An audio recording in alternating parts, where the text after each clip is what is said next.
2018 റിലീസായ more than A blue എന്ന ഒരു ചൈനീസ് കഥയാണ് ഇന്ന് നമ്മൾ കാണാനായി പോകുന്നത്. ഇതേ പേരിൽ തന്നെ വേറെ പല വർഷങ്ങളിലായി ഡ്രാമയും സിനിമയും ഒക്കെ തന്നെ റിലീസായിട്ടുണ്ട്. പക്ഷേ എനിക്കതിലൊക്കെ ഏറ്റവും അധികം ഇഷ്ടപ്പെട്ട 2018 റിലീസായ കഥയായിട്ടാണ് കേട്ടോ നമ്മൾ ഇന്ന് വന്നിരിക്കുന്നത്. അപ്പോൾ വേഗം തന്നെ വീഡിയോയിലേക്ക് കിടക്കാം. അതിന് മുന്നേ ഇതുപോലത്തെ വീഡിയോസ് കാണാൻ കൂട്ടുകാർക്ക് ഇഷ്ടമാണെങ്കിൽ മറക്കാതെ നമ്മുടെ ചാനൽ ഒന്ന് സബ്സ്ക്രൈബ് ചെയ്ത് സപ്പോർട്ട് ചെയ്യണേ.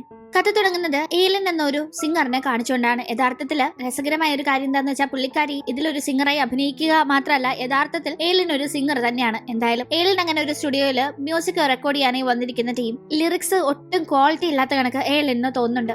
ഇങ്ങനത്തെ ലിറിക്സ് ഒക്കെ എഴുതി വെച്ചാൽ എങ്ങനെ പാട്ട് പാടും, ഇതൊന്നും ഒട്ടും കൊള്ളില്ല എന്നൊക്കെ ഏലൻ പറയുമ്പോൾ എങ്ങനെയും തട്ടിക്കൂട്ടി ഒരു പാട്ട് ഉണ്ടാക്കണമെന്നേ അതിന്റെ അണിയറ പ്രവർത്തകർക്ക് ഉണ്ടായിരുന്നുള്ളൂ. അവരതുകൊണ്ട് തന്നെ തന്ന ലിറിക്സ് വെച്ച് പാടാനായി പറയുമ്പോൾ ഏലന് അതിന് താല്പര്യമില്ലാതെ അവരവിടെ നിന്ന് ഇറങ്ങി പോകുന്ന സമയത്ത് ഏലൻ പ്രശസ്തയായ ഒരു സിംഗർ ആയതുകൊണ്ട് തന്നെ പുള്ളിക്കാരുടെ വോയിസ് മാത്രം മതി, ഏത് മോശം ലിറിക്സ് ഉള്ള പാട്ടും ഹിറ്റായി മാറും എന്ന കാര്യത്തെ പറ്റി അസിസ്റ്റന്റ് ഓർമ്മപ്പെടുത്തുന്നു. അതുകൊണ്ട് മേഡം ഒന്ന് പാടെന്നൊക്കെ പറഞ്ഞ് അസിസ്റ്റന്റ് റിക്വസ്റ്റ് ചെയ്യുമ്പോൾ അങ്ങനെ ഏതെങ്കിലും ഒരു പാട്ട് പാടണം എന്നതല്ല എന്റെ ഉദ്ദേശം, എനിക്ക് നല്ല പാട്ട് വെക്കണം, കേൾക്കുന്നവർക്ക് വളരെയധികം ഇഷ്ടപ്പെടുന്ന, അവർക്ക് മനസ്സിൽ ടച്ച് ചെയ്യുന്ന ലിറിക്സ് വേണം, അല്ലാതെ ചുമ്മാ എനിക്ക് താല്പര്യമില്ലാന്ന് ഏലിൻ പറയുന്നു. ഈ സമയം കാർ ഡ്രൈവ് ചെയ്യുന്ന ആള് ഏലിനെ ഒരു പാട്ട് കേൾപ്പിക്കുകയാണ്. ആ പാട്ട് ഏലിന് ഭയങ്കരമായി ഇഷ്ടപ്പെടുന്നു. അതിന്റെ ആ ഒരു ലിറിക്സും മ്യൂസിക്കും ഒപ്പം തന്നെ ആ പാടിയിരിക്കുന്ന വോയിസും ഒക്കെ നന്നായി ഇഷ്ടപ്പെടുന്ന ഏലൻ ഈ ലിറിക്സ് എഴുതിയിരിക്കുന്ന ആളിനെ കൊണ്ട് നമുക്കൊരു ലിറിക്സ് എഴുതിച്ചാലോ എന്നൊരു ഐഡിയയിലേക്ക് എത്തുന്നു. അങ്ങനെ ആളിനെ അന്വേഷിക്കാനായിട്ടുള്ള ഏർപ്പാട് ചെയ്യുന്നു. ഈ ഡ്രൈവറിനോട് ചോദിക്കുമ്പോൾ ഡ്രൈവറിന് അയാളുടെ ഒരു ഫ്രണ്ടാണ് ഈ ഒരു പാട്ട് സെൻഡ് ചെയ്ത് കൊടുത്തു എന്ന് പറയുന്നുണ്ട്. തുടർന്ന് ആ ഫ്രണ്ടിന്റെ അടുത്തേക്ക് ചെന്ന് അന്വേഷിക്കാനായി ഏലിൻ നേരിട്ട് പോകുമ്പോൾ ഏലിനെ പോലെ വലിയൊരു സിംഗർ തന്റെ ഷോപ്പിലേക്ക് വന്നിരിക്കുന്നത് കണ്ട് ചെറിയൊരു റെസ്റ്റോറന്റ് നടത്തുകയായിരുന്നു. ആ ഫ്രണ്ട് അന്തം വിട്ടു പോകുന്നുണ്ട്. ഏലിൻ വന്നിരിക്കുന്നത് തന്റെ മാനേജറിന്റെ കൂടെ ഈ പാട്ടിന്റെ കാര്യങ്ങൾ അന്വേഷിക്കാനായിട്ടാണെന്ന് ആ ഫ്രണ്ടിനോട് പറയുമ്പോൾ ആ പാട്ട് കേൾക്കുന്ന ഫ്രണ്ടിന്റെ മുഖം മാറുന്നത് നമുക്ക് കാണാം. കാരണം ഇവർ അന്വേഷിച്ചു വന്ന ആ ഒരു സിംഗറും ലിറിക്സ് സിസ്റ്റം രണ്ടുപേരും ഇപ്പൊ ജീവനോടെ ഇല്ല എന്നതാണ് അറിയാനായി സാധിക്കുന്നത്. ലിറിക്സ് എഴുതിയ ആളുടെ പേര് ക്രീം എന്നാണ്, പാടിയത് കെ എന്ന് പേരുള്ള ഒരാളുമാണ്. അവരുടെ പേര് പറഞ്ഞ് അവരിപ്പോ ജീവനോടെ ഇല്ലതുകൊണ്ട് എനിക്ക് അവരെ കോൺടാക്ട് ചെയ്യാനായിട്ടുള്ള ഡീറ്റെയിൽസ് തരാൻ കഴിയില്ലല്ലോ എന്ന് അയാൾ പറയുമ്പോൾ ഈ പേര് കേൾക്കുന്ന ഏലിന്റെ അസിസ്റ്റന്റിന് ക്രീമും കെയും ഈ പേര് നല്ല പരിചയമുണ്ടല്ലോ എന്ന് അവർ ഓർത്തെടുക്കുമ്പോഴാണ് താൻ ഈ ഒരു ഇൻഡസ്ട്രിയിലേക്ക് ജോലിക്ക് വന്ന സമയത്ത് താൻ ജോലിക്ക് ചേർന്നിരുന്ന എന്റർടൈൻമെന്റ് കമ്പനി തന്നെ വർക്ക് ചെയ്തവരാണല്ലോ ഈ പേരുള്ളവരെന്ന കാര്യം അവർ ഓർത്തെടുക്കുന്നത്. പക്ഷെ അവർക്ക് എന്താ പറ്റിയത്, എങ്ങനെ അവർ മരണപ്പെട്ടത് എന്നിങ്ങനെ അവർ ചോദിക്കുന്ന സമയത്ത് അയാൾ ക്രീമിന്റെയും കെയുടെയും കഥ പറഞ്ഞു തുടങ്ങുകയാണ്. അങ്ങനെ ആ ഫ്ലാഷ് ബാക്കിൽ നമ്മൾ കാണുന്നത് നമ്മുടെ കഥാനായകനായ കെ ആണ്. അവൻ അന്നൊരു ഹൈസ്കൂൾ വിദ്യാർത്ഥിയായിരുന്നു. കുട്ടിക്കാലത്തെ ഒരു രോഗബാധിതനായി മാറിയിട്ടുണ്ടായിരുന്ന അവനെ നോക്കാൻ താല്പര്യമില്ലാതെ അമ്മ അവനെ ഉപേക്ഷിച്ചു പോയിരുന്നു. അതോടുകൂടി ഒറ്റപ്പെട്ട ഒരു ജീവിതമായിരുന്നു പിന്നീട് കെ ജീവിച്ചിരുന്നത്. അവന് ഫ്രണ്ട്സ് എന്ന് പറയാൻ പോലും ആരും അങ്ങനെ ഉണ്ടായിരുന്നില്ല. ആക്ച്വലി കെ എന്നല്ലവന്റെ പേര് യങ് എന്നായിരുന്നു. പക്ഷെ പിന്നീട് കെ എന്നാണ് അറിയപ്പെട്ടിരുന്നത് ആ ഒരു ലിറിക്സ് ഒക്കെ എഴുതുന്ന സമയത്തൊക്കെ. അതുകൊണ്ട് തന്നെ നമുക്ക് കെ എന്ന് വിളിക്കാം, രണ്ടുപേര് പറഞ്ഞ് കൺഫ്യൂഷൻ ആവണ്ടല്ലോ. കെയുടെ ലൈഫ് അങ്ങനെ വളരെ ബോറിംഗ് ആയി, പ്രത്യേകിച്ച് ഒരു എന്റർടൈൻമെന്റും ഇല്ലാതെ ഒരു സന്തോഷം ഇല്ലാതെ ഒന്നും ഇല്ലാതെ പോകുന്ന സമയത്താണ് വളരെ യാദൃശികമായി അവനൊരു പെൺകുട്ടിയെ കാണുന്നത്. അതും അവനൊരു ദിവസം ക്ലാസ് ഒക്കെ കഴിഞ്ഞ് സ്കൂൾ കോമ്പൗണ്ടിൽ തന്നെയുള്ള ഒരു ബെഞ്ചിൽ ഇങ്ങനെ കിടന്ന് റെസ്റ്റ് എടുക്കുന്ന ടീം ഒരു പെൺകുട്ടി അവന്റെ അടുത്തേക്ക് എത്തി സ്മോക്ക് ചെയ്ത പുക അവന്റെ മുഖത്തേക്ക് അടിച്ചു വിടുന്നു. ഉണരുന്നവൻ എന്താ ഈ കാണിക്കുന്നത്, സ്മോക്ക് ചെയ്യാണോ, നീ ഒരു പെൺകുട്ടിയായിട്ട് ഇങ്ങനെ സ്മോക്ക് ചെയ്യാണോ എന്നൊക്കെ ചോദിച്ച് അവളെ വഴക്ക് പറയുമ്പോൾ എന്താ പെൺപിള്ളേർക്ക് സ്മോക്ക് ചെയ്തൂടെ എന്ന് ചോദിച്ചുകൊണ്ട് അവൾ അത് അവന്റെ കൈ കൊടുത്ത് മാറുമ്പോഴേക്കും നീ എന്ത് കാണിക്കുന്നതെന്ന് മനസ്സിലാവാതെ അവൻ ഇരിക്കുമ്പോഴേക്കും അവളെ ഫോളോ ചെയ്ത് വന്നിട്ടുണ്ടായിരുന്ന ഒരു ഗാർഡ് സ്കൂൾ കോമ്പൗണ്ടിൽ ഇരുന്ന് പുക വലിക്കുന്നെന്ന് ചോദിച്ച് അവൻ അവിടെ നിന്ന് പിടിച്ചോണ്ട് പോന്നു. ഇത് കണ്ട് അവളാകട്ടെ മാറുന്നത് അവന് തിരിഞ്ഞു നോക്കുമ്പോൾ ടാറ്റയൊക്കെ കൊടുക്കുന്നുണ്ടായിരുന്നു. അവൾ ആരാ എന്താണെന്ന് അതുവരെ അവൻ അറിയില്ലായിരുന്നു. എന്തായാലും അവള് കാരണം നൈസ് ആയിട്ട് ഒരു പണി അവന് കിട്ടിയിരിക്കുന്നു. അവളാകട്ടെ തന്നെ പിടിക്കാൻ വന്ന ഗാർഡിന്റെ അടുത്ത് നിന്ന് രക്ഷപ്പെടാൻ വേണ്ടി ഇമാതിരി ഒരു പണി ഒപ്പിച്ചു. രണ്ടുപേരും ഒരേ സ്കൂളിലായിരുന്നു പഠിച്ചിരുന്നത്. പറഞ്ഞു വരുമ്പോ ഒരേ ക്ലാസ്സിലായിരുന്നെന്നും പറയാം. പക്ഷെ ഒരിക്കലും അവൻ അവളെ ശ്രദ്ധിച്ചിട്ടുണ്ടായിരുന്നില്ല. കാരണം അവൻ അങ്ങനത്തെ ഒരു ടൈപ്പ് ആയിരുന്നു, ആരോടും അങ്ങനെ കൂട്ടുകൂടുകയോ ഒന്നും അവന് താല്പര്യമുള്ള കാര്യമായിരുന്നില്ല. പക്ഷെ അന്നത്തെ ആ ഒരു സംഭവത്തോടു കൂടി അവൾ അവന്റെ ലൈഫിലേക്ക് കടന്നുകൂടുകയായിരുന്നു. ഗാർഡ് പിടിച്ചോണ്ട് പോയി പ്രിൻസിപ്പലിന്റെ കയ്യിൽ നിന്ന് തകർത്ത് വഴക്ക് മേടിച്ചിട്ട് വരുന്ന കേക്കാത്ത് ക്രീം അവിടെ നിൽപ്പുണ്ടായിരുന്നു. അവൾ അവനോട് വാ നമുക്ക് പോയി നൂഡിൽസ് കഴിച്ചിട്ട് വരാമെന്ന് പറഞ്ഞ് അവനെ ശല്യപ്പെടുത്തി നൂഡിൽസ് കഴിക്കാനായി കൂടെ കൊണ്ടുപോവുകയും അങ്ങനെ പതിയെ നല്ലൊരു സൗഹൃദം അവർക്കിടയിൽ ഉണ്ടാവുകയും ചെയ്യുന്നു. വളരെയേറെ ഒരു ബോണ്ടിങ്. തുടർന്ന് അവർ ഒന്നിച്ച് പഠിക്കുകയും എക്സാം ഒന്നിച്ച് എഴുതുകയും സ്കൂൾ പഠനം കഴിഞ്ഞ് ഒന്നിച്ച് കോളേജിലേക്ക് പോവുകയും അങ്ങനെ ഒന്നിച്ച് വളരെയേറെ ബോണ്ടിങ്ങോട് കൂടി ഉണ്ടാവുകയും ചെയ്യുന്നു. അവളുടെ പ്രസൻസ് കേക്ക് അവന്റെ സങ്കടങ്ങളൊക്കെ മറന്ന് മുന്നോട്ട് പോകാനേ വലിയൊരു ആശ്വാസമായിരുന്നു. അങ്ങനെ എനിക്ക് ഒരു ദിവസം കോളേജിൽ നിന്ന് ക്ലാസ് കഴിഞ്ഞ് വരുന്ന ടീം ആകെ രണ്ടുപേരും മഴ നനഞ്ഞിട്ടുണ്ടായിരുന്നു. അതുകൊണ്ട് തന്നെ ക്രീമിനെയും തന്റെ വീട്ടിലേക്ക് കൊണ്ടുവന്നൊക്കെ അവൾക്ക് ഡ്രസ്സൊക്കെ ചേഞ്ച് ചെയ്യാനായി കൊടുക്കുന്നു. അപ്പോഴാണ് ഇവൻ ഒറ്റയ്ക്ക് ഒരു വീട്ടിൽ താമസിക്കുന്നതിനെ പറ്റി അവൾക്ക് മനസ്സിലാവുന്നത്. അവളാകട്ടെ ഇത്രയും വലിയ വീട്ടിൽ നീ ഒറ്റയ്ക്കാണോ താമസിക്കുന്നത്, ബോറടിക്കില്ലേ, ഞാനും ഇനി ഇവിടെ നിൽക്കട്ടെ എന്നൊക്കെ ചോദിക്കുമ്പോൾ അവനത് എതിർക്കുന്നില്ല. അങ്ങനെ അവർ ഒരേ വീട്ടിൽ താമസിച്ച് തുടങ്ങുന്നു. ആ സമയത്തൊക്കെ ഇവർ നല്ല ഫ്രണ്ട്സ് ആയിട്ടായിരുന്നു ഉണ്ടായിരുന്നത്. അവനാകട്ടെ അപ്പോഴേക്കും അവളോട് ഒരു പ്രണയം തോന്നി തുടങ്ങുന്നുണ്ടെങ്കിലും അത് പറയാനായിട്ടുള്ള ധൈര്യമില്ല. അത് അവൾ തന്നെ റിജക്ട് ചെയ്യുമെന്ന പേടിയല്ല, മറിച്ച് അവനൊരു അസുഖമുണ്ടെന്ന് ഞാൻ പറഞ്ഞിരുന്നില്ലേ, അത് ക്യാൻസർ ആണ്. അപ്പോൾ ഏത് സമയത്ത് വേണേലും ആ അസുഖം തന്നെ ഭയങ്കരമായി പിടിമുറുക്കും. തനിക്ക് എന്തെങ്കിലും അത്യാപത്ത് സംഭവിച്ചു കഴിഞ്ഞാൽ പിന്നെ അവളെയും കൂടി താൻ വിഷമിപ്പിക്കുന്നത് ശരിയല്ലല്ലോ എന്ന ഒരു രീതിക്ക് അവൻ മനസ്സിലെ ഇഷ്ടം തുറന്നു പറയാതെ രഹസ്യമാക്കി വെക്കുന്നു. അങ്ങനെ പഠനത്തിന് ശേഷം അവന് ഒരു മ്യൂസിക് സ്റ്റുഡിയോയിൽ ജോലിയും ലഭിക്കുന്നു. അതേ സ്റ്റുഡിയോയിൽ തന്നെയാണ് നമ്മുടെ ക്രീമും ജോലി ചെയ്യുന്നത്. ക്രീം അവിടെ ലിറിക്സിസ്റ്റ് ആയിട്ടാണ് വർക്ക് ചെയ്യുന്നത്. അങ്ങനെ ഇരിക്കെ ഒരു ഐഡൽ അവിടെ പാട്ട് റെക്കോർഡ് ചെയ്യാനായി വരുന്നുണ്ട്. ആ ഒരു പാട്ടിന്റെ ലിറിക്സ് എഴുതിയത് നമ്മുടെ ക്രീം ആയിരുന്നു. ഈ ഐഡലിന്റെ പേര് ബോണി എന്നാണ്. ബോണിക്ക് ഈ ലിറിക്സ് ഒന്നും ഒട്ടും ഇഷ്ടപ്പെടുന്നില്ല. ഇത് ഇങ്ങനൊന്നും പോരാ, ഇങ്ങനൊക്കെ എഴുതണമെന്നും പറഞ്ഞ് അവിടെ ക്രീമിനെ നേരെ അവര് ഷൗട്ട് ചെയ്യുമ്പോൾ ക്രീം ആകട്ടെ അവർ പറയുന്ന കണക്ക് ലിറിക്സ് മാറ്റാനായി തയ്യാറായിരുന്നില്ല. അതുകൊണ്ട് തന്നെ അവിടെ ആ കാര്യം പറഞ്ഞ ബോണിക്കും ക്രീമിനും ഇടയിൽ ഫൈറ്റ് നടക്കി രണ്ടുപേരും അങ്ങോട്ടും ഇങ്ങോട്ടും മുടിയൊക്കെ പിടിച്ചത് കയ്യാങ്കളിയിലേക്ക് പോയി ഒരു സീൻ ആവുമ്പോൾ അങ്ങോട്ടേക്ക് പിടിച്ചു മാറ്റാനായി എത്തുന്നവരുടെ കൂട്ടത്തിൽ അവിടെ വർക്ക് ചെയ്യുന്ന നമ്മുടെ കെയും ഉണ്ട്. അങ്ങനെ ഒന്ന് വീട്ടിലെത്തി കഴിഞ്ഞു. ക്രീം അതിന്റെ ഹാങ് ഓവറിൽ ഇരിക്കുകയാണ്. ഈ വിഷമിക്കണ്ട, ബോണിയുടെ സ്വഭാവം അറിയാലോ, അത് വലിയ കാര്യമാക്കണ്ട. എന്തായാലും നമുക്ക് ലിറിക്സ് സെറ്റ് ആക്കണം. പിന്നെ നാളെ ബോണിയെ കാണുമ്പോൾ ഒന്ന് സോറിയും പറഞ്ഞേക്കണം, അല്ലെ നമ്മുടെ ജോലിക്ക് അത് പ്രശ്നമാവും. ബോണി വലിയ ഐഡിയൽ അല്ലെന്നല്ല കെ ക്രീമിനെ സമാധാനിപ്പിക്കുമ്പോ പിന്നെ പ്രേമം കാലം കടന്നും മുന്നോട്ട് പോകുന്നൊക്കെ പറഞ്ഞാൽ അതൊക്കെ ഒരു ലിറിക്സ് ആയിട്ട് എഴുതാൻ പറ്റുമോ? എന്താ പ്രണയിക്കുന്നവരിൽ ഒരാൾ മരിച്ചുപോയാൽ എങ്ങനെയാ പ്രേമം മുന്നോട്ട് പോകും? അതൊന്നും മുന്നോട്ട് പോകില്ല. അടുത്ത ജന്മത്തിൽ ഒന്നിക്കാന്നല്ലേ നമുക്ക് ആ ഒരു സാഹചര്യത്തിൽ പറയാൻ പറ്റൂ. അതുകൊണ്ട് ഞാൻ എഴുതിയ ലിറിക്സ് ആപ്റ്റാ, അത് കാലം കടന്നും പോകുന്നൊക്കെ പറഞ്ഞ് തിരുത്തി എഴുതാനൊന്നും എന്നെ കൊണ്ട് പറ്റില്ല എന്ന് പറഞ്ഞു അവളിങ്ങനെ അവനോട് സംസാരിക്കുന്ന കൂട്ടത്തിൽ അടുത്തൊരു ജന്മം ഉണ്ടെങ്കിൽ അവൻ എന്താവനാണ് ആഗ്രഹം എന്ന് ചോദിക്കുന്നുണ്ട്. എനിക്കൊരു മനുഷ്യനായി മതി എന്ന് അവൻ പറയുമ്പോ പിന്നെ മനുഷ്യനല്ലാണ്ട് മൃഗമാവണോന്ന് ആരും പറയോ? ഞാൻ ചോദിച്ച ചോദ്യത്തിനൊന്നും ഉത്തരം പറയടാന്ന് അവൾ ആവശ്യപ്പെടുമ്പോ എനിക്ക് എന്തായാലും നിന്റെ കൂടെ ഉണ്ടായാൽ മതി, അതാണ് എന്റെ ആഗ്രഹം. ഇനി മനുഷ്യനാവാൻ സാധിച്ചില്ലെങ്കിലും നീ വിരലിലിടുന്ന മോതിരോ നീ തലയിൽ വെക്കുന്ന തലയണയോ അങ്ങനെ എന്തെങ്കിലും നിന്റെ കൂടെ ഉണ്ടായാൽ മതി എന്ന് അവൻ ഇങ്ങനെ പറയുന്ന ടീം അവൾക്ക് അത് വളരെയധികം ഇഷ്ടപ്പെടുന്നു. അതൊന്ന് ലിറിക്സ് ആക്കിയാലോ എന്ന് പോലും അവൾക്ക് തോന്നുന്നുണ്ട്. എന്തായാലും അടുത്ത ദിവസം അങ്ങനെ വീണ്ടും ബോണിയെ ജോലി സ്ഥലത്ത് വെച്ച് ക്രീം കാണുമ്പോൾ അവൾ ആ ലിറിക്സിന്റെ കാര്യങ്ങൾ ബോണിയെ പറഞ്ഞ് കൺവിൻസ് ചെയ്യിക്കുന്നുണ്ട്. ബോണിക്കും ആ ലിറിക്സ് ഒന്നും ഇപ്പൊ അത്ര മോശമായിട്ട് തോന്നുന്നില്ല. ബോണി ലിറിക്സിന് അപ്രൂവൽ നൽകുമ്പോൾ മാഡം ഇന്നലെ നടന്ന വഴക്കിന്റെ പേരിലൊന്നും തോന്നില്ല എന്നൊക്കെ പറഞ്ഞ് സോറി പറയുന്നുണ്ടായിരുന്നു നമ്മുടെ ക്രീം. ബോണിയും പിണക്കമൊക്കെ മറന്ന് അവളോട് നല്ല കമ്പനിയായി സംസാരിക്കുന്നു. അങ്ങനെ അവർ നല്ല ഫ്രണ്ട്സ് ആവുകയായിരുന്നു ആ ഒരു സമയത്ത്. ഒപ്പം തന്നെ ക്രീം എഴുതിയ ലിറിക്സിന് പാട്ട് പാടാനായി ബോണിയും സമ്മതിക്കുന്നു. ആ ഒരു സന്തോഷത്തില് കെ കണ്ട് ക്രീം പിന്നീട് തുള്ളിച്ചാടുന്നുണ്ട്. അങ്ങനെ ഹാപ്പിയായി ഇവരുടെ കാര്യങ്ങൾ മുന്നോട്ട് പോകുന്നതിന്റെ ഇടയിൽ സാരമായി ആരോഗ്യ പ്രശ്നങ്ങൾ പലതും കേക്ക് വരുന്നുണ്ടായിരുന്നു. അവൻ ഇത്തരം ഒരു അസുഖം അവനുള്ള കാര്യം ഇതുവരെ ക്രീമിനോട് പറഞ്ഞിട്ടുമില്ല. അതുകൊണ്ട് തന്നെ അവളെ മറച്ചു വെച്ച് ഇതൊക്കെ മുന്നോട്ട് കൊണ്ടുപോകുന്നത് അവനെ സംബന്ധിച്ച് വലിയ ടാസ്ക് ആണെങ്കിലും അവൾ ഇത് അറിഞ്ഞ് സങ്കടപ്പെടുന്നതിലും നല്ലത് ഇത് മറച്ചു വെക്കാനായി താൻ കുറച്ച് ബുദ്ധിമുട്ടുന്നതാണെന്ന് അവൻ ഉറപ്പിക്കുന്നുണ്ട്. അങ്ങനെ ഒരു ദിവസം ക്രീമിന് വേണ്ടി കിച്ചണിൽ കേക്ക് കുക്ക് ചെയ്തുകൊണ്ട് നിൽക്കുന്ന ടീം അവൾ അവനോട് നിനക്ക് എന്നോട് എന്തെങ്കിലും പറയാനുണ്ടോ എന്ന് ചോദിക്കുന്നുണ്ട്. അവനൊന്നും മിണ്ടാതെ നിൽക്കുമ്പോൾ പറയടാ എന്തെങ്കിലും പറയാനുണ്ടോ എന്നിങ്ങനെ വീണ്ടും അവൾ ചോദിക്കുമ്പോൾ അത് പിന്നെ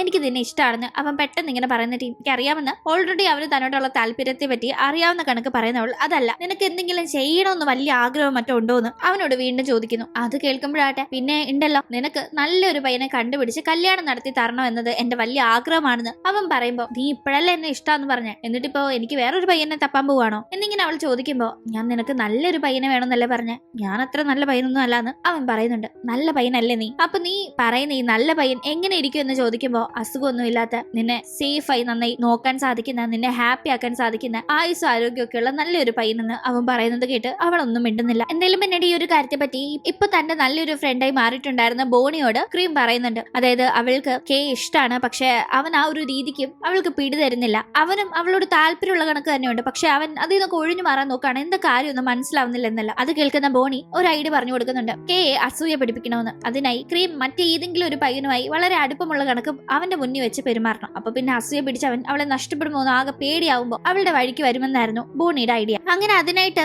അവൾക്ക് അങ്ങനെ പരിചയത്തിൽ ആരുമില്ല. അതുകൊണ്ട് തന്നെ അവൾ നിൽക്കുന്ന ആ ഒരു ക്ലബില് അവിടെ പാർട്ടിക്ക് വന്നിരുന്ന ഒരു പയ്യനെ അവൾ നോട്ടിടുന്നു. ആ പയ്യനെ പറ്റി അന്വേഷിക്കുമ്പോൾ അവൻ ഒരു ഡെന്റിസ്റ്റ് ആണ് എന്ന് മനസ്സിലാക്കി തുടർന്ന് അവന്റെ ക്ലിനിക്കിലേക്ക് ചെക്കപ്പിനൊക്കെ പർപ്പസ്ഫുള്ളി പോയി അവിടെ ഒരു പരിചയം ഉണ്ടാക്കി എടുക്കാനായി നോക്കുന്നു. ഇതേ ടീം തന്റെ ഡോക്ടറിനെ കാണാനായിട്ടായിരുന്നു കെ പോയിട്ടുണ്ടായിരുന്നത്. അവന്റെ അസുഖം വളരെയേറെ കൂടിയിരിക്കുകയാണ്, ഇനി അധികം നാൾ അവൻ ആയുസില്ലെന്നത് ഡോക്ടർ അവനോട് ഓപ്പൺ ആയി പറയുന്നുണ്ട്. അവനും അത് ഏതാണ്ട് എക്സ്പെക്ട് ചെയ്തിരിക്കുകയായിരുന്നു. അതുകൊണ്ട് തന്നെ അവൻ അത് കേട്ടിട്ട് വലിയ ഞെട്ടലൊന്നുമില്ല, മറിച്ച് ക്രീമിനെ വിട്ട് താൻ പോകേണ്ടി വരുമല്ലോ എന്ന സങ്കടമാണ്. അന്ന് തിരിച്ച് വീട്ടിലെത്തി കഴിയുമ്പോൾ ക്രീം ആകട്ടെ കെയോട് നീ എനിക്ക് വേണ്ടി നല്ല പയ്യനെ അന്വേഷിച്ച് കഷ്ടപ്പെടുകയൊന്നും വേണ്ട, ഞാൻ തന്നെ എനിക്ക് വേണ്ടി നല്ലൊരു പയ്യനെ കണ്ടുപിടിച്ചിട്ടുണ്ടെന്ന് പറയുന്നു. ഇത് കേൾക്കുന്ന അവന് കുറച്ച് സങ്കടമാവുന്നുണ്ട്. അതിലുപരി ശരി അവൾക്ക് നല്ലൊരു പയ്യനെ കിട്ടുകയാണെങ്കിൽ കിട്ടട്ടെ, അവൾ നന്നായി ജീവിക്കട്ടെ, പക്ഷെ അവൾ ഈ തെരഞ്ഞെടുത്തിരിക്കുന്ന ആള് അവൾക്ക് പറ്റിയ ആളാണ്, നല്ലൊരു പയ്യനാണ്, അവളെ സങ്കടപ്പെടുത്തില്ല എന്നത് താൻ ഉറപ്പുവരുത്തണം, അത് തന്റെ കടമയാണ്. മരിക്കുന്നതിന് മുന്നേ അവൾക്ക് വേണ്ടി തനിക്ക് ചെയ്യാൻ പറ്റുന്നത് ഈ ഒരു കാര്യമാണെന്ന് അവൻ ഉറപ്പിക്കുന്നുണ്ട്. അതുകൊണ്ട് തന്നെ അവൻ ആ ഡെന്റിസ്റ്റിനെ പറ്റി അവന്റേതായ രീതിക്ക് അന്വേഷിക്കാനായി തുടങ്ങുന്നു. അപ്പോഴേക്കും ഈ ഡെന്റിസ്റ്റിനെ എങ്ങനെയെങ്കിലും കമ്പനി അടിച്ച് നടന്നാലേ കെയുടെ മനസ്സിൽ തന്നോടുള്ള ഇഷ്ടം പുറത്തേ അടിക്കാൻ പറ്റുമെന്ന് ഐഡിയ അപ്പോഴേക്കും കിട്ടിയിട്ടുണ്ടായിരുന്ന ക്രീം ആകട്ടെ ഡെന്റിസ്റ്റിന്റെ അടുത്ത്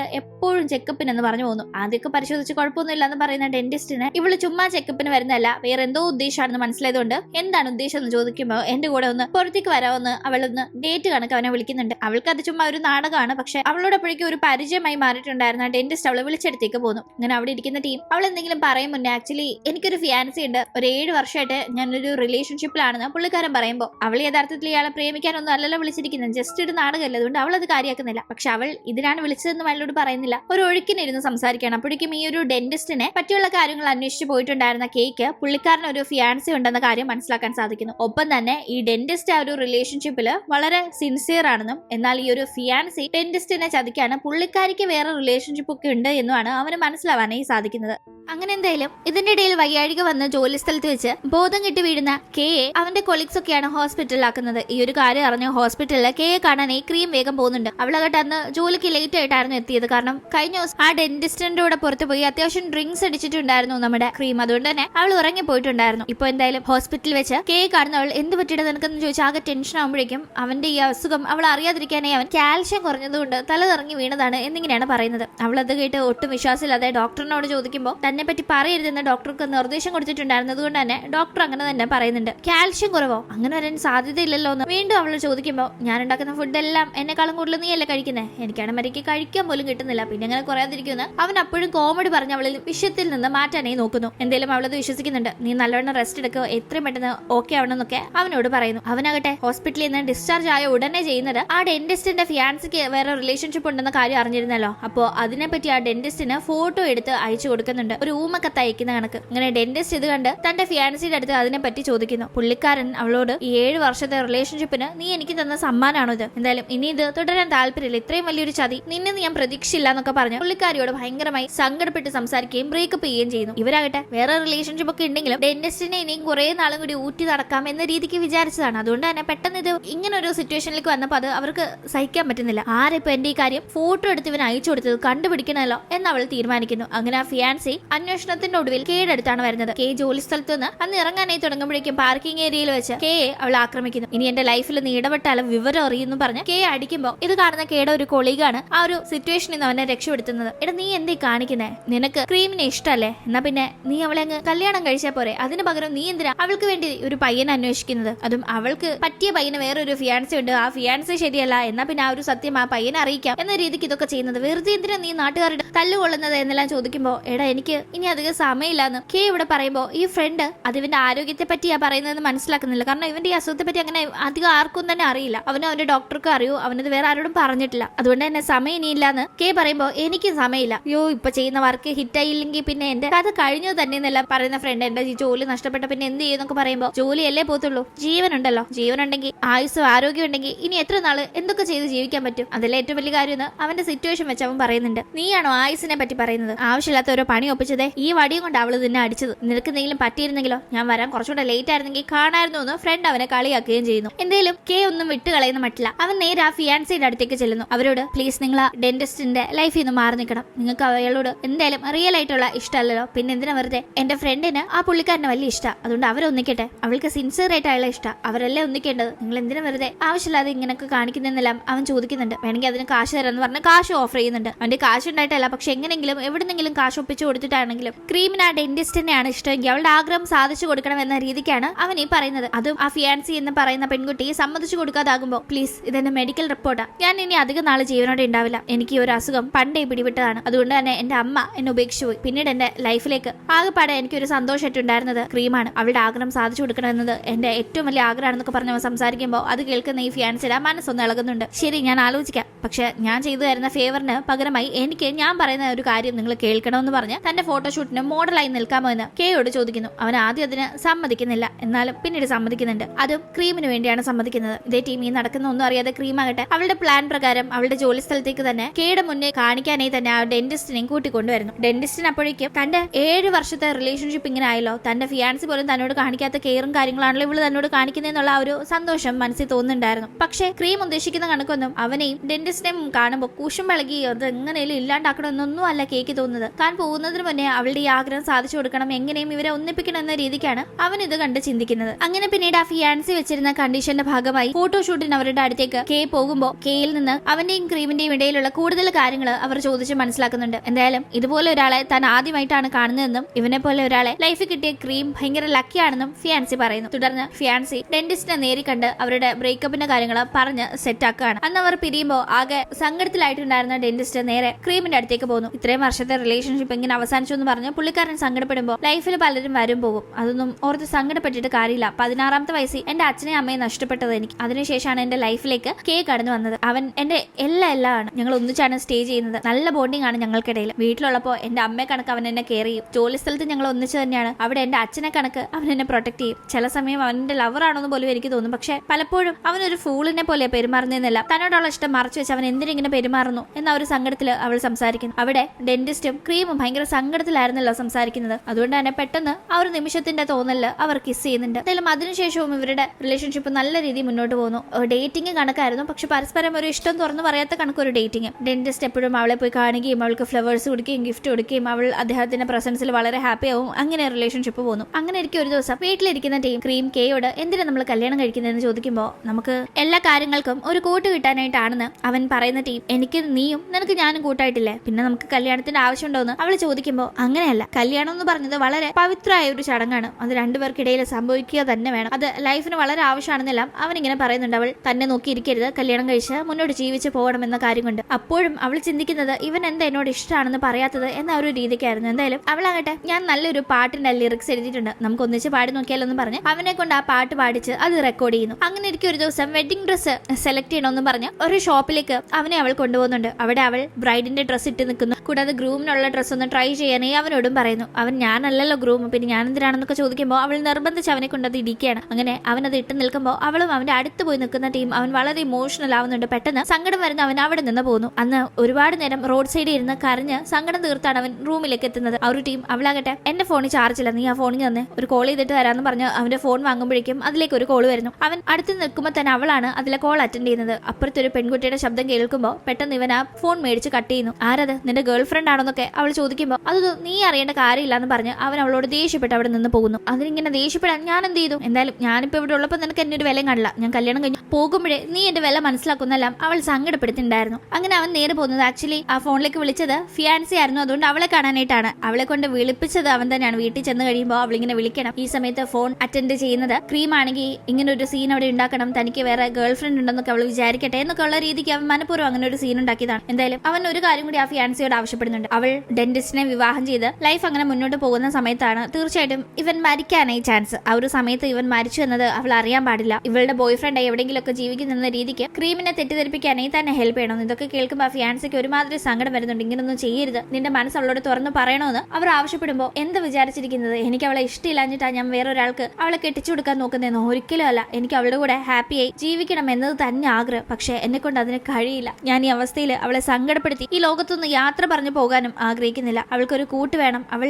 ഹാപ്പിയായി ജീവിക്കണം എന്നത് കാണാനാ എന്റെ അവസാന ശ്വാസം വരെ ഞാൻ ആഗ്രഹിക്കുന്നത്. അതുകൊണ്ട് എനിക്ക് ഇപ്പോൾ ഇതേ കഴിയൂന്ന് അവൻ പറയുന്നത് കേട്ട് നിൽക്കുന്നവരെ പോലും ഭയങ്കരമായി ടച്ച് ചെയ്യുന്ന ഒരു കാര്യമായിരുന്നു. എന്തായാലും അന്ന് തിരിച്ച് അവിടെ നിന്ന് വീട്ടിലേക്ക് എത്തുന്ന അവൻ അവിടെ നിന്ന് മുന്നേ അവളോട് പിണങ്ങിയാണല്ലോ പോയത്. അവളും അതിന്റെ ചില സൗന്ദര്യ പിണക്കൊക്കെ ഇപ്പൊ അവനെ കാണുമ്പോൾ കാണിക്കുന്നുണ്ടെങ്കിലും രണ്ടുപേരും ഇപ്പോൾ അതൊക്കെ പറഞ്ഞ് സോൾവ് ചെയ്ത് വീണ്ടും കമ്പനി ആവുന്നു. അങ്ങനെ അവളുടെ കല്യാണം നടക്കാണ്. അവൻ ആഗ്രഹിച്ച കണക്ക് തന്നെ ആ ഡെന്റിസ്റ്റുമായി അവളുടെ കല്യാണം നടക്കുന്നു. അവൻ അവളുടെ ലൈഫിൽ ഏറ്റവും പ്രധാനപ്പെട്ട ഒരാളായി നിന്ന് ഡെന്റിസ്റ്റിന് അവളുടെ കൈയൊക്കെ പിടിച്ചു കൊടുത്ത് അങ്ങനെ ആ ഒരു ചടങ്ങിന്റെ ഭാഗമായി അവിടെ നിൽപ്പുണ്ട്. പക്ഷെ അത് കഴിഞ്ഞ് അവിടെ നിന്ന് ഇറങ്ങുന്ന അവൻ ആകെ തകർന്നായിരുന്നു അവിടെ നിന്ന് പോകുന്നത്. കാരണം അവൻ ഒട്ടും ആഗ്രഹം ഉണ്ടായിട്ട് ചെയ്യുന്നതല്ല, പക്ഷെ അവന്റെ സാഹചര്യങ്ങൾ അവനെ ഇത് ചെയ്യിപ്പിക്കുന്നതാണ്. എന്തായാലും കല്യാണം കഴിഞ്ഞ ആ ദിവസം തന്നെ പക്ഷെ മറ്റൊരു ട്വിസ്റ്റ് ക്രീമിന്റെയും ഡെന്റിസ്റ്റിന്റെയും ലൈഫിൽ സംഭവിക്കുകയാണ്. മറ്റൊന്നുമല്ല, വീട്ടിൽ കല്യാണ ശേഷം എത്തിയിട്ടുണ്ടായിരുന്ന ഡെന്റിസ്റ്റ് പിന്നീട് അവിടെ നിന്ന് ക്രീം മിസ്സിംഗ് ആണെന്ന കാര്യമാണ് മനസ്സിലാക്കുന്നത്. അവൾ ഒരു വോയിസ് റെക്കോർഡർ അവിടെ വെച്ചിട്ടുണ്ടായിരുന്നു. അത് പ്ലേ ചെയ്ത് നോക്കുന്ന അദ്ദേഹത്തിന് ഈ ഒരു കല്യാണം ഒരിക്കലും അവൾ വേണമെന്ന് വെച്ച് ചെയ്തതല്ലെന്നും അവൾ കേക്ക് വേണ്ടി മാത്രമാണ് ഈ ഒരു കല്യാണം കഴിച്ചതെന്നും അവൾക്ക് ഒരിക്കലും അദ്ദേഹത്തെ അവളുടെ ഹസ്ബൻഡിന്റെ സ്ഥാനത്ത് കാണാൻ കഴിയില്ല, അവളുടെ മനസ്സിൽ കെ മാത്രമാണുള്ളത്, ക്ഷമിക്കണം എന്നൊക്കെയായിരുന്നു പറഞ്ഞിരുന്നത്. ആക്ച്വലി കേക്ക് ഇങ്ങനെ ഒരു അസുഖമുണ്ട് എന്നത് അവൾക്ക് ഓൾറെഡി അറിയാമായിരുന്നു. അവൾ അന്ന് ബോണിയുമായി വഴക്കിട്ടിരുന്ന ആ ഒരു സമയല്ലേ, അപ്പോഴേ ലിറിക്സ് എങ്ങനെയും റെഡിയാക്കണമല്ലോ എന്ന് ചിന്തിച്ച് താമസ സ്ഥലത്തെത്തി അവൾ താല പുകച്ചിരുന്നപ്പോൾ അവൾക്ക് വളരെ യാദൃശികമായി ഒരു പേപ്പർ കിട്ടിയിരുന്നു. എന്തോ മരുന്നിന്റെ പ്രിസ്ക്രിപ്ഷൻ ആണ്. ഇവ മരുന്ന് കഴിക്കുന്നുണ്ടോ, എന്ത് മരുന്ന് അതെന്ന് ഡൗട്ട് തോന്നി അവൾ ആ മരുന്ന് പരിശോധിക്കുമ്പോഴാണ് ഇത് ക്യാൻസറിന്റെ മരുന്നാണ് എന്നത് അവൾക്ക് മനസ്സിലാവുന്നത്. അപ്പോഴേ ഇവനിങ്ങനെ അസുഖം ഉണ്ടെന്ന് മനസ്സിലാക്കിയ അവൾ പക്ഷെ അവന്റെ മുന്നിൽ ഒന്നും അറിഞ്ഞതായി ഭാവിച്ചിരുന്നില്ല. പിന്നെ അന്ന് അവൻ ഹോസ്പിറ്റലിലായതും ഇതുകൊണ്ടാണെന്നും താൻ ഇത് അറിയരുതെന്നാണ് അവൻ അപ്പോഴും ആഗ്രഹിക്കുന്നതെന്നും അറിഞ്ഞവൾ ഒന്നും തന്നെ അവന്റെ മുന്നിൽ അറിഞ്ഞതായി ഭാവിച്ചില്ല. അവന്റെ ആഗ്രഹം എന്താണ്, അത് താൻ സാധിച്ചു കൊടുക്കണം, എന്താണ് അവന്റെ ആഗ്രഹം എന്ന് അവൾ ചോദിച്ചത്. അവനങ്ങട്ട് അപ്പോ ഇവൾക്ക് നല്ലൊരു പയ്യനെ കണ്ടുപിടിച്ച് കല്യാണം നടത്തി കൊടുക്കണം എന്നതാണ് അവന്റെ ആഗ്രഹം എന്ന് പറഞ്ഞില്ലേ. ആ ഒരു ഒറ്റ ആഗ്രഹം സാധിച്ചു കൊടുക്കാൻ വേണ്ടിയാണ് അവൾ ആ ഡെന്റിസ്റ്റിനെ കല്യാണം കഴിച്ചത്. അല്ലാതെ അവൾക്ക് അയാളോട് അങ്ങനെ താല്പര്യം ഉണ്ടായിട്ട് ഒന്നും ആയിരുന്നില്ല. ഉണ്ടായിരുന്നില്ല. എനിക്കറിയാം ഞാൻ ചെയ്യുന്നത് വലിയ തെറ്റാണെന്ന്, പക്ഷെ എനിക്ക് വേറെ വഴിയുണ്ടായിരുന്നില്ല, എന്നോട് ക്ഷമിക്കണം എന്നിങ്ങനെയാണ് അവൾ ഡെന്റിസ്റ്റിന് വോയിസ് റെക്കോർഡ് ചെയ്തിരുന്നത്. അവൾ എന്തായാലും ഇപ്പൊ വല്ലാത്തൊരു മാനസികാവസ്ഥയിലാണ്. അവളുടെ കല്യാണത്തിന്റെ തലേന്ന് പോലും എന്തെങ്കിലും ഒരു ഹോപ്പ് ഉണ്ടെങ്കിൽ അവൾ ഒരിക്കലും മറ്റൊരാളെ അവന്റെ ആഗ്രഹം സാധിച്ചു കൊടുക്കാനായി പോലും കല്യാണത്തിന് നിന്ന് കൊടുക്കില്ലായിരുന്നു. പക്ഷെ അവനാകട്ടെ അവന്റെ മനസ്സിലെ ഇഷ്ടം ഒരു രീതിക്കും അവളോട് തുറന്നു പറയുന്നില്ല. അവളാകട്ടെ അതുകൊണ്ട് തന്നെ ആ ഒരു ഫ്ലോയ്ക്കൊത്ത് അവന്റെ മനസ്സിലെ കാര്യങ്ങൾ നടക്കട്ടെ എന്ന രീതിക്ക് നിൽക്കുകയായിരുന്നു. ഇപ്പോൾ അവൾ നേരെ ചെല്ലുന്നത് ഹോസ്പിറ്റലിലേക്കാണ്. കാരണം അവിടെയാണ് കെ ഇപ്പോൾ അഡ്മിറ്റ് ആയിട്ടുള്ളത്. അവളെല്ലാം അറിഞ്ഞോന്ന് അവനൊന്ന് ടെൻഷൻ ആവുന്നുണ്ടെങ്കിലും ഒന്നും അറിഞ്ഞ കണക്ക് അവൾ അവിടെ കാണിക്കുന്നില്ല. ആ ഹോസ്പിറ്റലിൽ അവൻ എത്ര ദിവസം ഉണ്ടായിരുന്നു അത്രയും ദിവസം അവൾ അടുത്തിരുന്ന് പരിചരിക്കുന്നുണ്ടെങ്കിലും അസുഖത്തെ പറ്റി അറിഞ്ഞതായി ഒന്നും പറയുന്നില്ല. അവനും എല്ലാം അവൾക്ക് മനസ്സിലായെന്ന് മനസ്സിലാവുന്നുണ്ടെങ്കിലും അവനും അതിനെപ്പറ്റി ഒന്നും സംസാരിക്കുന്നില്ല. അങ്ങനെ ഇനി അവൻ അധികം സമയമില്ലാന്ന് മനസ്സിലാക്കുന്ന അവൾ ഇതേ കണ്ടില്ലേ, നമ്മൾ ഇതേ കണക്ക് ഒന്നിച്ച് ഫോട്ടോ എടുത്തിരുന്നില്ലേ, അതേ കണക്ക് ഒന്നുകൂടെ ഫോട്ടോ എടുത്താലോ എന്ന് പറഞ്ഞ് അവന്റെ കൂടെ ഒരു ഫോട്ടോ എടുക്കാനായി അവനെ അടുത്ത് പിടിച്ചിരുത്തി ഫോട്ടോയ്ക്ക് പോസ് ചെയ്യുന്നുണ്ട്.